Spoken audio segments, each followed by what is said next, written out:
Matthew chapter 22. Well, Matthew 22, from 17 up to 21, has got some very powerful logic for us. The Jews asked Jesus, "Tell us therefore, what do you think? Is it lawful to give tribute to Caesar or not?" And Jesus perceived their wickedness and said to them, "Why do you test me, you hypocrites? Show me the tribute money." And they brought to him a denarius, a penny. And he said to them, "Whose is this image and superscription?"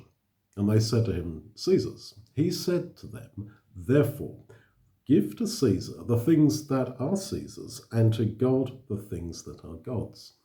Well, the Jews were under the dominion of the Romans, and they had to pay a kind of tax to the Romans. And the coin that they had to pay with had the image of Caesar on it.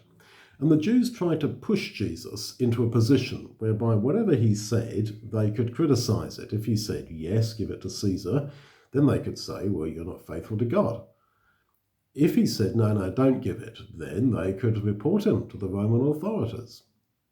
But Jesus always appeals to a higher principle. He refuses to be put into a corner. He was an intellectual who thought very quickly. I mean, he was God's son.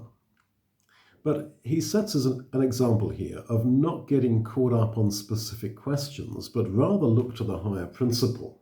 So Jesus took the coin and showed them the image of Caesar. And he says, whatever has his image on it should be given to him. But whatever's got God's image on it should be given to him. And what has got God's image on it? Our bodies, us. We are created in God's image. So we must give ourselves totally to God. We have his stamp, his image upon us. That's one outcome of believing that we were created by God. We are his. We are totally to give ourselves to him. And all the other petty questions of interpretation therefore become unimportant. If we evolve from nothing, if there is no God or we have no creator, a man would then be terribly alone. Weak, tiny individuals lost in the cosmos. But we were created by God. There is a God. We were created. Man is not alone. We are his, and we need to recognize this and give ourselves completely to him.